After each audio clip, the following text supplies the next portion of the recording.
और अब बात स्मृति ईरानी की, जिनका मैंने एक इंटरव्यू किया। ये इंटरव्यू खास इसलिए है क्योंकि 2024 में अमेठी हारने के बाद ये उनका इस तरह का पहला बड़ा इंटरव्यू है। इस खास बातचीत में स्मृति ईरानी ने बहुत सी ऐसे बातें कही है जो शायद आपने पहले कभी नहीं सुनी होगी। उन्होंने बताया कि पिछले 1 साल में उन्होंने क्या किया, क्या हार का उन पर कोई असर हुआ। सबसे बड़ी बात यह है कि उन्होंने टेलीविजन पर तो वापसी कर ली है, लेकिन राजनीति में बड़ा धमाका वो कब कर रही हैं। ये सारे सवाल मैंने पूछे हैं। ये भी पूछा कि पॉलिटिक्स में ज्यादा एक्टिंग है या एक्टिंग में ज्यादा पॉलिटिक्स है, लेकिन हाजिर जवाबी उनकी बरकरार रही। और जब रिटायरमेंट की बात मैंने पूछी कि क्या आप टीवी पर आ रही हैं तो अब पॉलिटिक्स छोड़ देंगी, तो उन्होंने पलट कर पूछा कि 49 यानी कि 49 क्या रिटायरमेंट की उम्र है। देखिए पूरे इंटरव्यू का एक सिलेक्टेड चंक, इस पूरे इंटरव्यू का एक शॉर्ट वर्जन। आज टीवी की सबसे मशहूर बहू कह लीजिए उन्हें, पार्लियामेंट में बोलती है तब भी सबसे ज्यादा चर्चा उन्हीं की होती है। बहुत जबरदस्त पॉलिटिशियन के साथ साथ एक्टर दोनों स्मृति ईरानी ने। 8 साल सतत तुलसी की भूमिका में मैं रही टेलीविजन पर। आज तक की टीम और मैं, हम दोनों सर्वश्रेष्ठ काम के लिए हर एक अवार्ड प्लेटफॉर्म पर पाए जाते थे। पॉलिटिक्स में ज्यादा एक्टिंग है या एक्टिंग में ज्यादा पॉलिटिक्स है? पूरे देश में कहीं पर भी महिलाओं के खिलाफ अपराध हो तो स्मृति ईरानी पर सबसे ज्यादा सवाल आते थे। मैं अगर अबला नारी की तरह बिहेव करने लग जा रहे, मुझसे क्यों पूछ रहे हो? इसका मतलब कि मैं राजनीतिक तौर पर परिपक्व नहीं हूँ। कभी कभी सोचती हूँ अपने वो हैं जो तकलीफों में साथ खड़े होते हैं। प्रोमो से लाइन आते हुए तकलीफ में किसने साथ दिया? तकलीफ में जो राजनीति देख चुका है, जो मीडिया देख चुका है, अगर वो तकलीफ में किसी के साथ की उम्मीद करता है तो वो बेवकूफ़ है। राहुल गांधी पर आजकल कम अग्रेसिव हो गई। आप कह रही हैं कि राहुल गांधी अगर लड़ते तो आप उनको हरा देते? मुझे विशेष थोड़े बहुत तंज सहने पड़ेंगे, और क्योंकि टेलीविजन में जा रही हूँ तो लोगों को लगता है पर ये पॉलिटिकल रिटायरमेंट नहीं है। कैसे 49 पे कौन रिटायर होता है? 49 पे तो लोगों का करियर शुरू भी नहीं होता। मैं तो 3 बार की सांसद रह चुकी।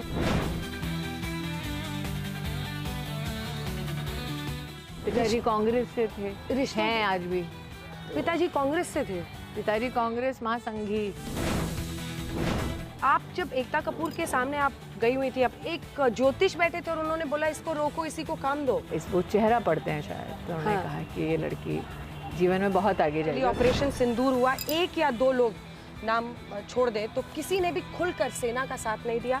पाकिस्तान के खिलाफ एक एक्टर ने नहीं बोला फिल्म इंडस्ट्री से। जो देश के साथ नहीं है और उसका देश का साथ ना देना आपको खलता है तो ना देखिए।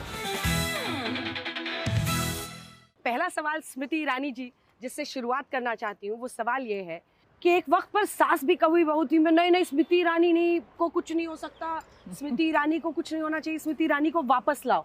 और अब 2014 में सब कुछ छोड़ने के बाद 2025 में आप कह रही हैं कि मैं नेता तो हूँ, यहाँ मेरी ठनक रहेगी, लेकिन फिर टीवी में घर के घुसने का टाइम आ गया है। वजह क्या है? कई बार ये भी है कि एक शिखर पर पहुंचने के बाद नए शिखरों की तलाश होती है। 2000 से 2008 2000 से 2008 टेलीविज़न को एक नए स्वरूप में हमारी टीम ने परिभाषित किया था।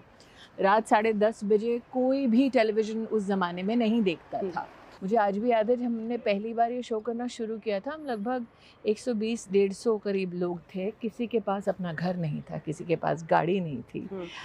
हम सब ने अपने जीवन की जो कहते हैं ना आर्थिक शुरुआत, पहला पायदान वो उस धारावाहिक के माध्यम से रखा था। तो जब लोग हमें देखते हैं पर्दे पर, शायद उन्हें इस बात का एहसास नहीं होता कि कितनों के घर में चूल्हा जलता है सिर्फ इसलिए क्योंकि वो टेलीविज़न स्विच ऑन करते हैं। क्या बात है। पॉलिटिक्स में ज़्यादा एक्टिंग है या एक्टिंग में ज़्यादा पॉलिटिक्स है? पॉलिटिक्स में एक्टिंग है, ये सवाल पॉलिटिक्स की और देश की संसद की तौहीन है। मुझे लगता है हमें इस बात को बड़े गंभीरता से समझना होगा।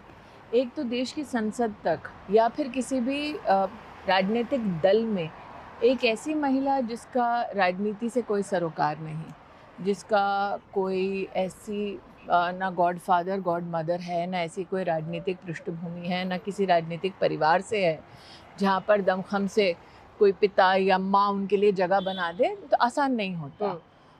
और मेरा ये मानना है कि जब आप राजनीति में एक्टिंग है कि नहीं ये सवाल करते हैं तो कहीं ना कहीं उस संघर्ष को डाइल्यूट कर देते हैं, उस सेवा को डाइल्यूट कर देते हैं।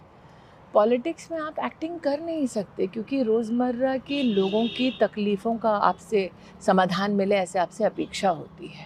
पूरे देश में कहीं पर भी महिलाओं के खिलाफ अपराध हो तो स्मृति ईरानी पर सबसे ज्यादा सवाल आते थे। नहीं, लेकिन वो उचित है।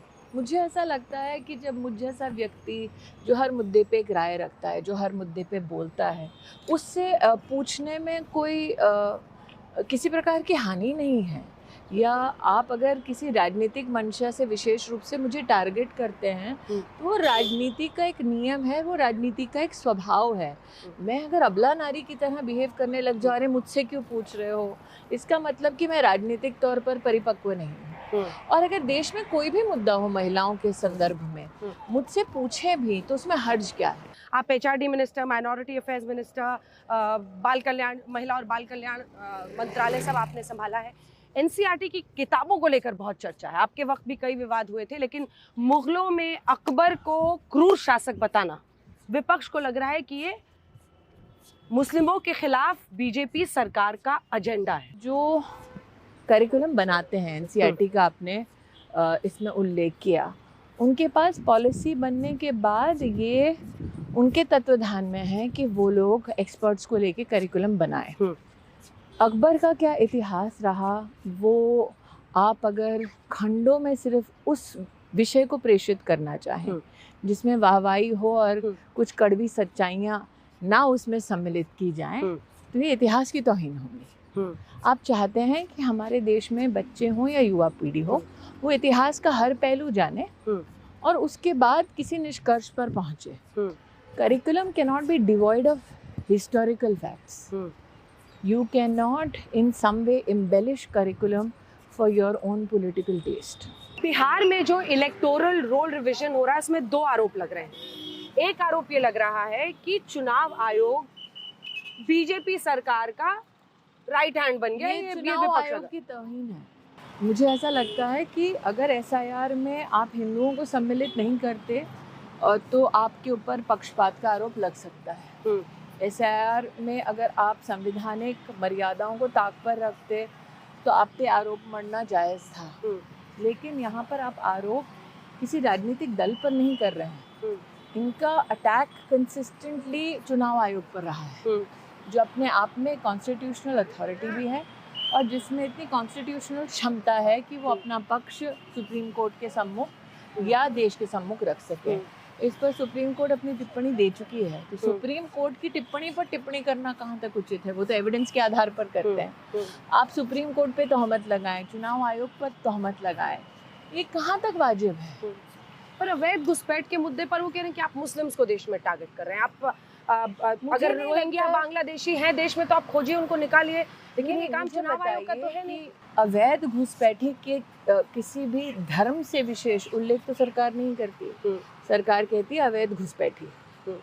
अब आप बताइए कहाँ तक उचित है कि आप जो खालिस हिंदुस्तानी हैं उसका पक्ष नहीं ले रहे, आप घुसपैठी से अपनी संवेदनशीलता व्यक्त कर रहे हैं। बहुत दिनों से ये चल रहा है और मतलब शिवसेना का एक वक्त पर बहुत राज ठाकरे बहुत अग्रेसिवली इस विषय को उठाते हैं कि भाषा का जो विवाद है इस देश में, हिंदी बनाम मराठी, हिंदी बनाम दक्षिण की जो तमाम भाषाएं हैं, अब इनका कहना है कि बीजेपी एक साजिश रच रही है, हिंदी को हर जगह एनफोर्स करना चाहती है। मेरा परिवार भिन्न भिन्न प्रदेशों से है, लेकिन मैं हिंदी में वार्ता कर रही हूँ। क्या ये हमारी मजबूरी है? पर मराठी तो ऐसा मानते हैं कि आपको महाराष्ट्र में रहना है, मुंबई में रहना है, तो हम 16,000 अलग अलग डायलेक्ट्स में बात करते हैं। आपको शायद झारखंड की वो डायलॉग ना आती हो जो दुमका में इस्तेमाल होती है, आपको शायद सीमांचल की डायलेक्ट ना आती हो, आपको शायद भोजपुरी ना आती हो, आपको बांग्ला नहीं आती हो, तो क्या आप का स्तर एज अ सिटीज़न कम हो जाता है? क्या आपके अधिकार कम हो जाते हैं?